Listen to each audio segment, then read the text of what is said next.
जय श्री कृष्णा, जय श्री राम, जय गौ माता, जय राधे श्याम। आप देख रहे हैं तुलसी तपोवन यूट्यूब चैनल और इसमें हम आंवले की एकादशी की व्रत कथा इसके बारे में हम चर्चा करें। सुन लीजिए। इसके पहले भी मैंने एक वीडियो डाली है जिसमें से एकादशी का महात्म्य आपके पास तक भेजा है। अब हम इसकी व्रत कथा, और ध्यान रखना किसी भी एकादशी की व्रत कथा आप सुनते हैं तो उसका फल 1000 गऊ दान करने के बराबर होता है। थोड़ी ही देर की वीडियो है, ज़्यादा टाइम आपका नहीं लिया जाएगा, लेकिन वीडियो आप बिल्कुल पूरा सुनिए। धर्मराज दुष्टन ने भगवान श्री कृष्ण को कहा था कि महात्म्यम विजयाय आशा सुतम कृष्ण महाफलम फाल्गुनश्चार्जुनेपेक्षीय नमी ताम बदादुना। हे प्रभु, आपने फाल्गुन के कृष्ण पक्ष की यानी विजया एकादशी का महात्म्य विस्तार पूर्वक का। अब हम आपसे इस महीने की शुक्ल पक्ष की कथा के बारे में सुनना चाहते हैं, उसके बारे में आप बताएं।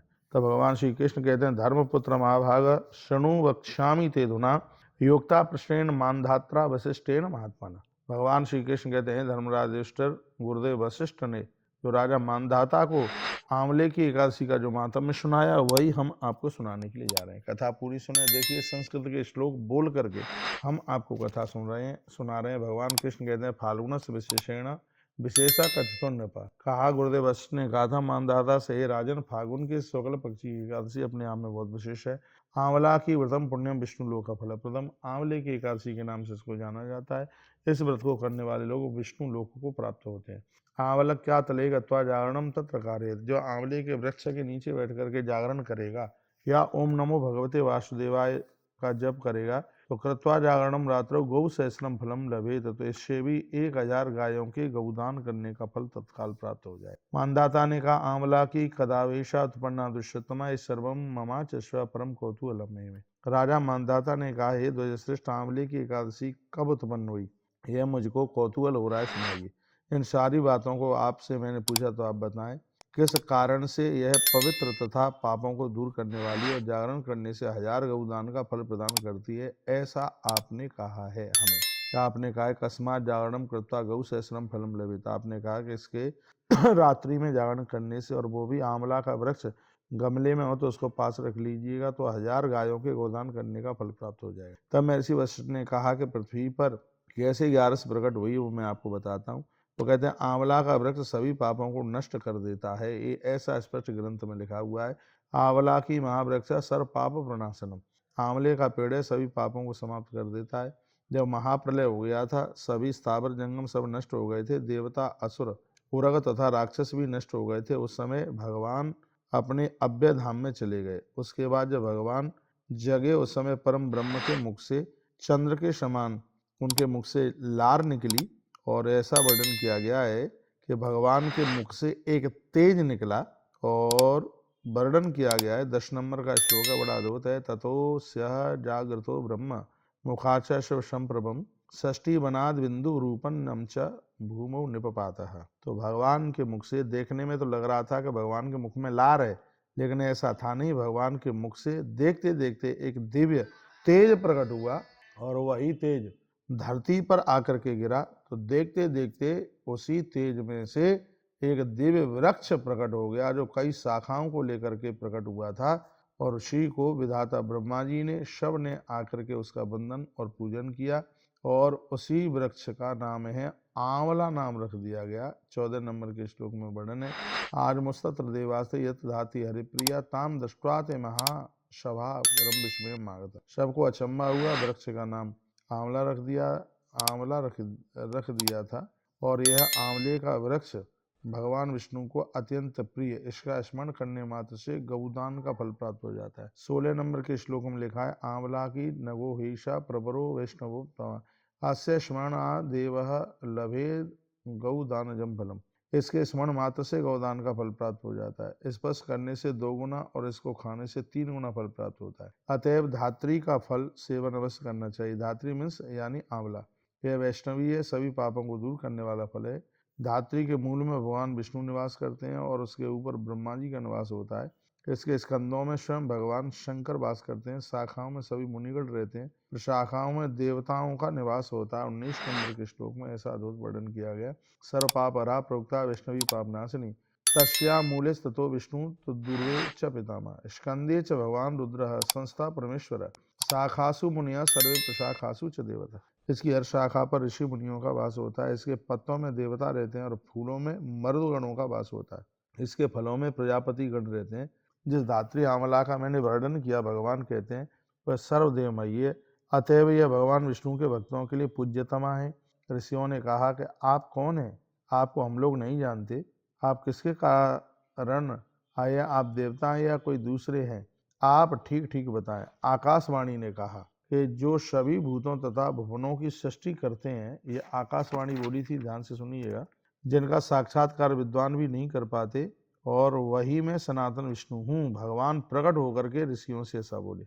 देवता साध्य भगवान का वह वचन सुनकर ब्रह्मा जी के पुत्रों ने उनकी बहुत स्तुति करी। ऋषियों ने सभी भूतों की आत्मा स्वरूप उन्होंने सब ने भगवान को प्रणाम वंदन किया। ऋषियों ने कहा, हे भगवान, यदि आप हम लोगों का कल्याण करने के लिए पधारे हैं, हमारे ऊपर संतुष्ट हैं, तो आप हमें बताइए कि आयास आपका एकदम कैसे? ये पूछा गया कि एकदम आप प्रकट हुए हैं, अचंबा आश्चर्य जैसा लग रहा है। तब विष्णु भगवान ने कहा, फागुन मास के शुक्ल पक्ष की द्वादशी तिथि को यदि पुख नक्षत्र का योग हो तो वह एकादशी महापुण्य तथा महापापों का नाश करने वाली हो जाती है। 30 नंबर के श्लोक में लिखा है, फाल्गुने शुक्ल पक्षेतु पुखेण द्वादशी यदि भवेशा च महापुण्याम महापातक नाशिनी। उस तिथि को आंवला के नीचे जागरण करें और उसकी विधि है ये। ऐसा करने वाला सभी पापों से मुक्त हो जाता है, 1000 गोदान का फल प्राप्त करता है। इसमें बिल्कुल भी कोई संशय वाली बात नहीं है। सर्वपात विमुक्तो गौ सहस्र फलम लभेत। मैं आप सभी भक्तों को कहूँगा कि यह एकादशी फागुनों की एकादशी बहुत ज़्यादा महिमा युक्त है। ऋषियों ने कहा, इस व्रत की कोई विधि हो तो आप बताइए। इस व्रत में क्या क्या दान करें, स्नान कैसे करें, इसकी पूजा कैसे करें, इसके बारे में आप ठीक ठीक बताएं। स्वयं भगवान विष्णु ने इस एकादशी की महिमा का वर्णन किया। जब पूछा था कथम दानम कथम स्नानम कश पूजा विधि स्मृता, कौन सा दान, कैसे स्नान और कैसे पूजा करें, इसके बारे में बताया। तब भगवान विष्णु कहने लगे, खुद उन्होंने कहा, इस व्रत की महिमा को उन्होंने कहा कि इस एकादशी को बहुत लोग निराहार भी रहते हैं और बहुत लोग फल और दूध लेकर के रहते हैं। इसमें जिस प्रकार से आपकी व्यवस्था बन जाती है, निराहार हो सके निराहार कीजिए, नहीं तो फल और दूध लेकर के, फलियार लेकर के भी इस व्रत को आप कर सकते। पहले अपने शरीर में शुद्ध मिट्टी लगाएं, उसके बाद स्नान करें। मिट्टी लगाने का मंत्र भी है मिट्टी लगाने का, मैं बोले देता हूँ। त्वयं बभू सर्वभूतानां जीवनम तनु रक्षकम स्वेद जोब्ध जातीनाम रसानाम पतये नमः। स्नातो हम सर्वतीर्थेषु हृदय प्रश्न वर्णेषु च नदीसु देव खातेषु इदम स्नानम तो ये भवेत्। अपना मोबाइल चालू करके इसको पढ़ते हुए, इसको बोलते हुए, सुनते हुए और आप स्नान कर सकते हैं। और फिर वर्णन किया गया कि इसमें जल देवता को वंदन प्रणाम किया जाता है, उसमें गंगा का आह्वान किया जाता है।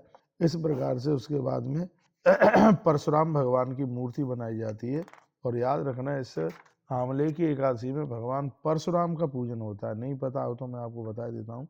मिट्टी के भगवान परशुराम बना लीजिएगा, उनकी पूजा कीजिए और उसके बाद सभी सामग्रियों को इकट्ठा करते हुए और फिर आंवले के पेड़ के नीचे जाएं। आंवला का पेड़ नहीं है तो गमले में आप आंवले का वृक्ष आप रख सकते हैं, और वो भी नहीं है तो बाजार से आप आंवले के फल पूजा में ला करके रख सकते हैं। आंवला के पास जाकर उसके चारों ओर सफाई करें।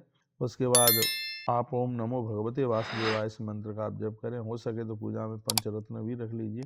मैं ज़्यादा आपको कंफ्यूज नहीं करूँगा। यदि ये भी ना हो पावे तो आप चंदन वगैरह, छत्र उपानह कहते हैं, चरण पादुका, चंदन और पूजा की किताबें, अन्नदान, गौदान, ये बहुत ज़्यादा विशेष इस दिन माने गए। जल का दान भी बहुत विशेष है। और उसके तत्पश्चात जो वर्णन किया गया, इसमें कुछ नाम लिए जाते हैं, वो सुन लीजिए। ओम दामोदराय नमः ऐसा बोला जाता है। ओम पद्मनाभाय नमः, ओम श्री वत्सधारणे नमः, ओम श्री चक्रणे नमः, ओम श्री गदने नमः, ओम श्री वैकुंठाय नमः, ओम श्री विशोक निधये नमः, ओम वासुदेवाय नमः, ओम वामनाय नमः, ओम रामाय नमः, ओम सर्वात्मने नमः। यदि ये ऐसा आपने बोल लिया है तो समझ लीजिएगा कि आपकी एकादशी की महिमा बहुत ज़्यादा बढ़ जाएगी। वैकुंठाय नमः कंठमास्यम यज्ञ मुखाय वही नासाम विशोक निधने वासुदेवाय साक्षिणी ललाटम वामनायेति रामायेति ध्रुवो नमः सर्वात्मने तो तत्शीर्षम नमः सत्यविद पूजेत। इस श्लोकों के अर्थ मैंने आपको बता दिए हैं। भगवान विष्णु की कथा के द्वारा आप कथा सुने, रात में आप जागरण करें। इसके बाद फिर आप यदि वृक्ष है तो आंवला की परिक्रमा लगाएं, भगवान को भोग लगा दें। 108 परिक्रमा लगाने की भी बात कही गई है, लेकिन 5, 7, 21 जो बने उतनी लगाइए। ब्राह्मण को द्वादशी के दिन बुलाकर उनकी पूजा करके और फिर उन्हें भोग लगाइए। परशुराम भगवान की प्रतिमा हो सके तो किसी ब्राह्मण को दान स्वरूप दीजिएगा। इस प्रकार से इसकी पूरी विधि का वर्णन किया गया है। इतना कह करके भगवान वहां से अंतर्ध्यान हो गए। उन ऋषियों ने पूर्ण रूप से उस व्रत का पालन किया। हे राजेंद्र, आप भी इस व्रत को करें।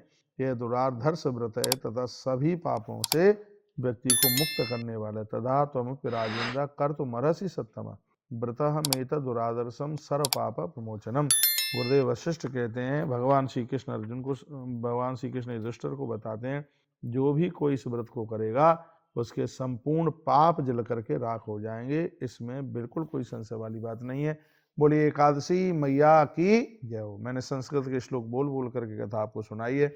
यदि इसमें कुछ आपको अच्छा लगता है तो वीडियो को आगे भी जरूर भेजें, जिससे और भी लोग लाभान्वित हो सकें, क्योंकि एकादशी की कथा सुनने से 1000 गायों का गौदान करने का फल प्राप्त होता है। तो आपको ये विस्तार पूर्वक ये वीडियो सुनाइए। आपने वीडियो सुनी, बहुत बहुत धन्यवाद आपका। अपना ध्यान रखिए। इन्हीं शब्दों के साथ जय श्री कृष्ण, जय श्री राम, जय गौ माता, जय राधे।